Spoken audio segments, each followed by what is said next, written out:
OFW ka ba at matagal mo nang pangarap makapagtapos ng college pero feeling mo imposible dahil busy ka sa trabaho at nasa abroad ka? Paano kung sabihin ko sa'yo na posible kang magkaroon ng college degree or ng bachelor's degree gamit ang years of work experience mo abroad? Kaya sa video na to, pag-uusapan natin kung paano makakapag-college ang mga OFWs without going back sa traditional 4-year college setup at kung sino din yung mga qualified at ano din yung mga trabaho abroad na possible ma-credit at paano ka magsisimula. Kaya kung OFW ka o may mga kakilala kang OFW na gustong makatapos ng college, make sure na tapusin mo ang video na ito dahil baka ito na ang maging first step mo para finally makuha mo na ang diploma na matagal mo nang pinapangarap.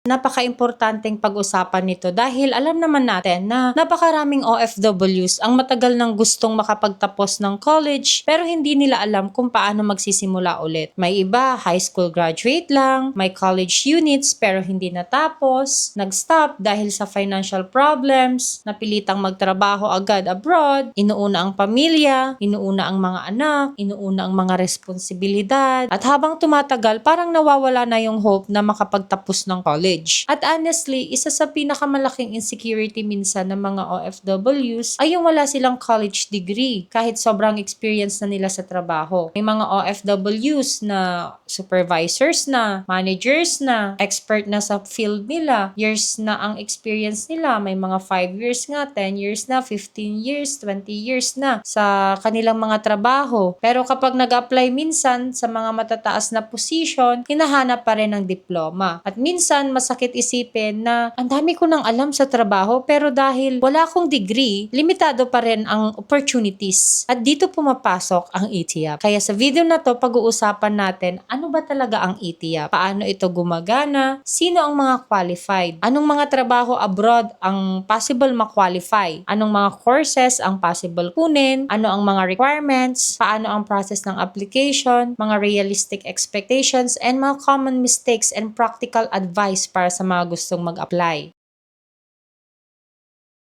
So, ang ibig sabihin ng ETIAP ay Expanded Tertiary Education, Equivalency and Accreditation Program. And isa ito sa programa ng gobyerno ng Pilipinas na nagbibigay ng chance sa mga working professionals na makakuha ng college degree or ng bachelor's degree gamit ang kanilang work experience, trainings, seminars, certifications, and actual competencies. So, sa madaling explanation, instead na bumalik ka sa traditional 4-year college setup na papasok ka sa school from first year, second year, third year, or fourth year, ayan, may thesis ka, may defense ka, may mag-aaral ka ng 4 na taon, ay i-assess na lang ng school ang years of work experience mo, ang mga actual skills mo, knowledge mo, at ang professional background mo. At possible na makredit ang malaking bahagi ng natutunan mo sa trabaho bilang equivalent sa college learning. Kaya maraming mga working professionals ang nakakakuha ng degree ng mas mabilis compared sa traditional college setup. Pero gusto ko lang linawin na hindi shortcut ang ETIAP. Hindi ito yung sinasabi nila na bayad ka lang, may diploma ka na. So, importante pa rin na may experience ka, nagpa-assessment ka, may competencies ka, may proper documentation, may interviews pa yan from the school panel, maraming evaluations, at hindi lahat automatic qualified. Kaya importante na realistic tayo habang pinag-uusapan natin to. So, bakit nga ba bagay ang ETIAP sa mga OFW? Kasi honestly, isa sa pinaka-perfect target talaga ng ETIAP ay ang mga OFWs. Bakit? Kasi karamihan sa mga OFWs, marami ng work experience, maraming practical skills, maraming trainings, exposed sa international standards, experience na sa actual operations, at maraming OFWs ang years nang nagtatrabaho. Yung iba nga, 5 years na, 10 years na, 15 years na, 20 years na. At sa tagal tagal ng experience nila, napakarami na nilang natutunan sa actual environment. Ang problema lang, wala silang diploma na officially magva-validate ng kanilang skills. At dito malaking tulong ang ETIAP kasi possible na ma-recognize ang years of hard work mo abroad through ETIAP. So sino nga ba ang qualified? Isa to sa pinaka-common na tanong. Qualified ba ako? So generally, ito yung mga common qualifications. So number 1, kailangan Filipino citizen ka or Philippine passport holder ka. Number 2, kailangan 23 years old and above ka. And kailangan meron kang significant work experience. At ang work experience mo dapat ay related sa course na kukunin mo. So, number 4, kailangan meron kang proof of employment at maipakita mo yung mga competencies mo. At kailangan at least high school graduate ka. So, kung naabutan ka ng senior high, kailangan senior high school graduate ka. Or kung hindi ka man naman naabutan, nasa old curriculum ka, yung hanggang 4th year high school lang, ayun, pwede ka doon.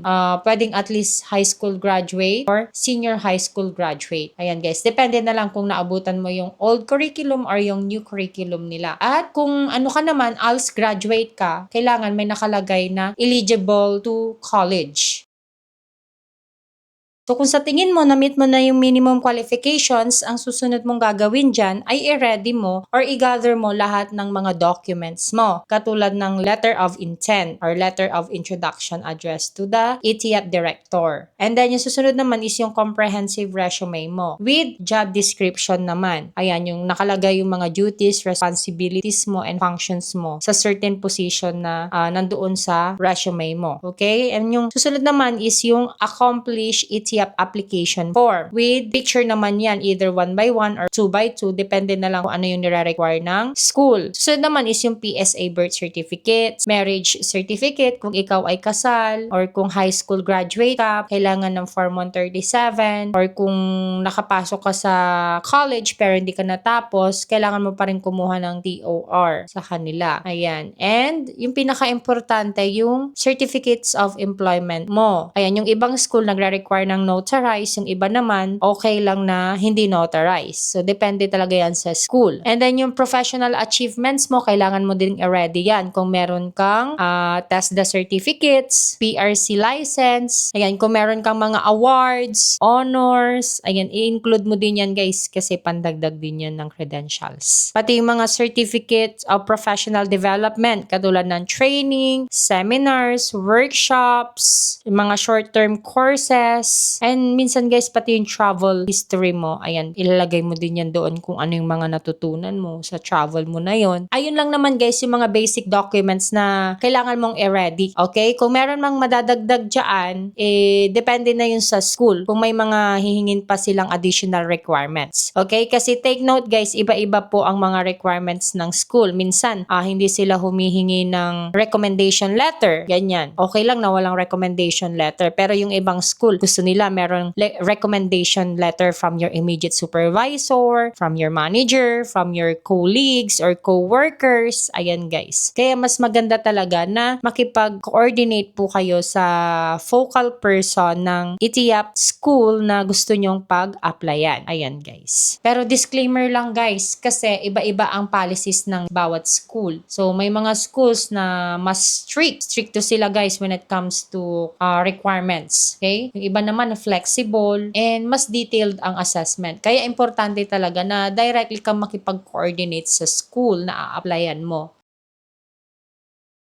May mga schools na pwede ka mag-apply online. Isisend mo lang sa kanila yung documents mo through email. And then, i-evaluate nila yon, i-assess nila, and then i-email back kanila kung anong result. But may mga schools na hindi nagtatanggap ng online application, ng online submission of documents. So, kailangan mong ipasa mismo yung mga hard copies sa mismong school. Okay? So, paano mo gagawin yun? Kasi OFW ka. So, kung may mga kamag-anak ka, ayan, makisuyo ka sa kanila, sila magdadala ng documents mo dun sa mismong school. Or kung pwedeng ipadala or ipaship na lang yung documents mo sa mismong school, pwede din yon. Okay, kasi iba-iba yung mga proseso ng mga schools. Okay, depende talaga yan kung saan ka mag-a-apply. So kung hindi available yung kamag-anak mo, wala kang mapapakisuyuan na magpasa ng documents mo, yung hard copies, pwede mong i-message itong ifa-flash ko na Facebook dito. So pangalan niya Abner Taawan. Ayan guys. So, message nyo na lang siya. And take note guys, wala pa akong commission dyan. So, kayo bahala kung gusto nyo magpa-assist. Pero, most of the applicants na ina-assist niya ay OFW. Okay, ang pangalan niya po sa Facebook ay Abner Carino Taawan. Ayan guys, siya po yung admin ng ETIAP FB group na may 80,000 plus na members. Ayan guys. So, kayo na lang bahala mag-message sa kanya. Pinaka-importanting real talk about ETIAP. So, gusto ko lang maging honest tayo dito guys ha. Minsan kasi may mga ibang content online na parang pinamumukha nilang sobrang dali lang ng ETIAP. Na para bang apply ka lang, may diploma ka na agad. So, hindi ganun ang reality. Kasi may assessment talaga yan. May evaluation, may interviews, may portfolio, at may pagkakataon din na sasabihin ng school na kulang pa ang experience mo, hindi align ng trabaho sa chosen course mo, kailangan ng additional subjects, kailangan ng additional requirements, at normal lang iyon guys. Kaya importante na realistic ang expectations natin. Pero ang magandang side naman, kung qualified ka talaga, malaking opportunity ito para sa'yo.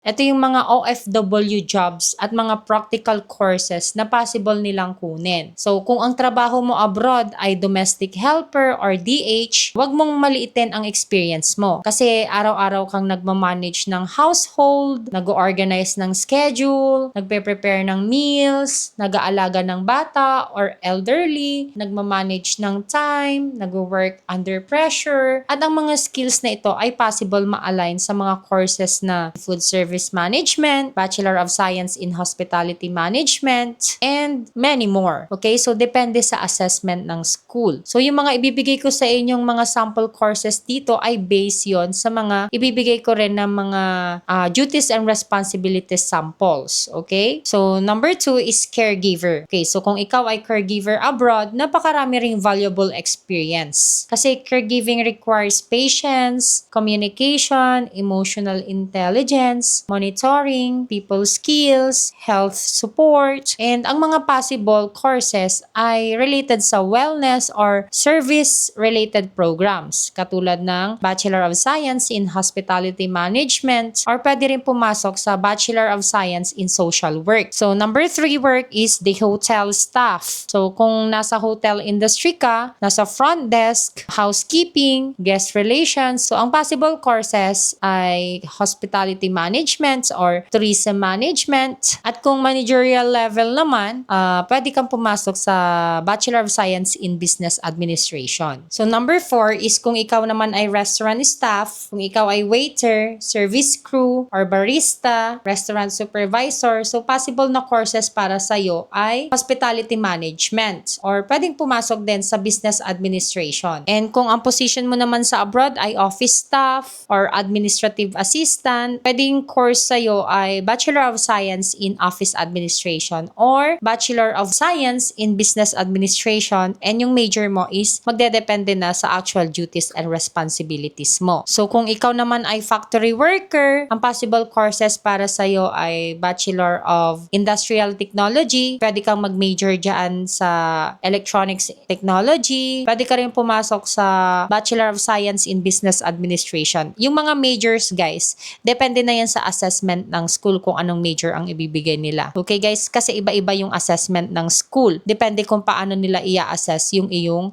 qualifications. So para naman sa mga IT professionals abroad, ang possible na courses para sa inyo ay Bachelor of Science in Information Technology or Bachelor of Science in Computer Science. Or meron din namang mga courses na tulad ng Bachelor of Science in Information Systems. Ayan guys. So depende na lang sa actual responsibilities and duties nyo sa trabaho nyo. So, kung kayo naman ay supervisors or managers abroad, ang possible courses naman para sa inyo ay Bachelor of Science in Business Administration or Bachelor of Science in Entrepreneurship. Ayan, guys. So, kung ikaw naman ay nagtatrabaho sa warehouse, logistics company, courier company, shipping company, or distribution center abroad, malaki ang possibility na may strong alignment ang work experience mo sa business at operations-related programs. At ang mga possible courses na pwedeng ma-align sa work experience mo ay ang Bachelor of Science in Business Administration, major in Logistics and Supply Chain Management, or di kaya naman major in Operations Management. And pwede ka rin pumasok sa Industrial Management related programs. Kung ikaw naman ay Quality Assurance Staff or Quality Inspector sa factory or manufacturing company abroad, so ang mga possible courses na pwede sa'yo ay pwedeng pumasok sa Bachelor of Industrial Technology, or pwede ka rin pumasok sa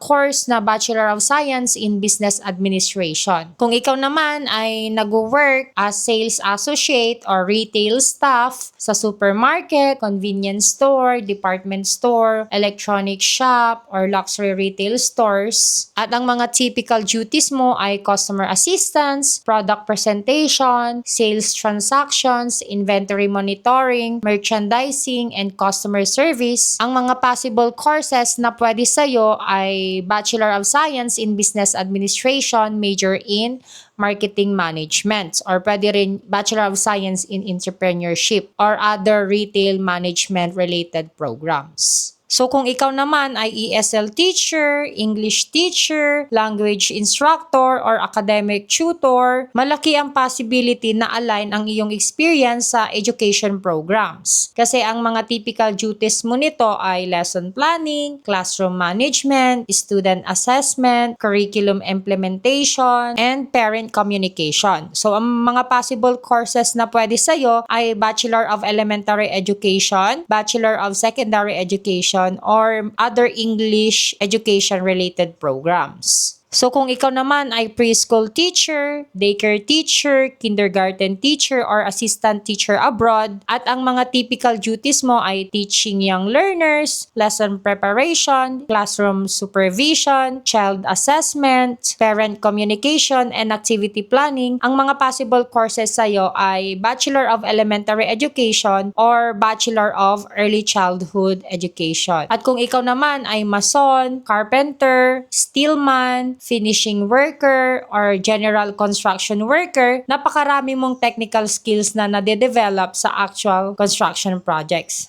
At ang mga possible courses na pwede sa'yo ay Bachelor of Industrial Technology, major in Construction Technology, or other building technology-related programs. So kung ikaw naman ay electrician abroad, isa ka sa may pinakamalakas na technical alignment sa ETIAP. At kung ang mga typical duties mo ay electrical installation, troubleshooting, wiring systems, equipment maintenance, electrical safety compliance, ang mga possible courses na pwede sa'yo ay pwedeng pumasok sa Bachelor of Industrial Technology or Bachelor of Science in Electrical Engineering or other engineering technology-related programs. So kung ikaw naman ay security personnel sa mall, hotel, airport, embassy, school, or private company abroad, at ang mga typical duties mo ay security monitoring, access control, incident reporting, emergency response, crowd management. So, ang mga possible courses para sa'yo ay Bachelor of Science in Criminology or other related security management programs. And isa pa sa pinakamalaking grupo ng ETIAP applicants ay mga seafarers. So, kung ikaw ay deck crew, engine crew, officer, able seaman, napakarami mong practical experience sa maritime operations. So, pwede kang pumasok sa course na Bachelor of Science in Business Administration or Bachelor of Industrial Technology. So, kung ikaw naman ay technician abroad, lalo na sa factories, mga planta, mga hotels, and industrial facilities, at ang mga typical duties mo ay equipment maintenance, troubleshooting, repairs, preventive maintenance, technical inspections. So, ang possible courses para sa'yo ay Bachelor of Industrial Technology, major in Mechanical Technology, and pwede rin pumasok yan sa Engineering Technology related programs. So ano nga ba yung portfolio na tinatawag? So isa to sa mga pinakakinatatakutan minsan ng mga applicants. Pero huwag kayong kabahan kasi ang portfolio lang naman ay ito yung collection ng proof ng inyong work experience, achievements, trainings, competencies. Parang evidence ba siya ng inyong professional journey? So halimbawa na lamang yung pictures sa work mo, certificates, reports, evaluations, awards, projects kung meron. At importante ito dahil dito nakikita ng mga assessors ang actual experience mo. mga common mistakes ng OFW sa ETIAP. And yung number 1 doon guys is yung choosing a course na hindi naman align sa work experience mo. For example na lang guys, ang work mo sa trabaho abroad ay factory worker. Tapos ang gusto mong kurso ay nursing. So hindi yun maaari guys. Kailangan yung kunin mo or yung gugustuhin mo na course ay align doon sa work experience mo. Kaya kailangan ng proper assessment, proper evaluation from the school panelist. Okay? So, hindi porke gusto mo ang course, automatic qualified ka na. Kailangan practical tayo at realistic. So, number 2, kulang tayo sa documentation. Minsan, qualified naman tayo, pero wala lang kasi tayong proof. So, kailangan natin ng supporting documents tulad ng mga pictures, ganyan, tulad ng mga nabanggit ko kanina. So, number 3 is naniniwala agad tayo sa misleading information online. Napaka-importante talaga na mag-research talaga tayo bago tayo maniwala sa mga information na lumalabas online. And then, number 4, yung expectations natin na sobrang dali lang ng process. May mga iba na nadadalian sa process, may mga iba na nahihirapan sa process. Pero ito lang yung pinaka gusto kong tandaan nyo guys, na meron talagang assessment from the school. Okay? I-assess nila yung mga documents mo, yung lahat ng credentials mo, yung lahat ng qualifications mo, kung pasok ka nga ba talaga. Yung pagpasa mo or yung hindi mo pagpasa ay manggagaling talaga sa school.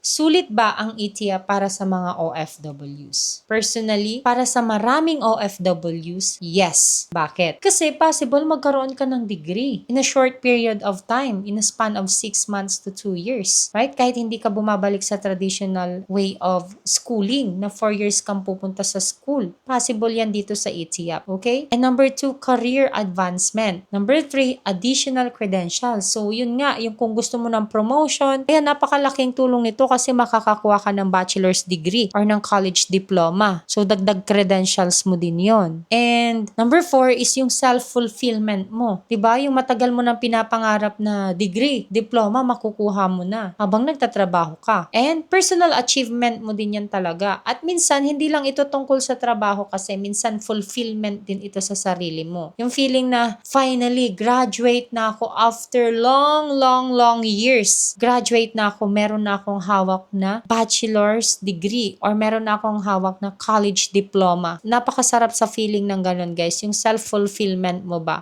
At honestly guys, malaking bagay yon lalo na sa mga taong matagal nang nagsasakripisyo para sa pamilya.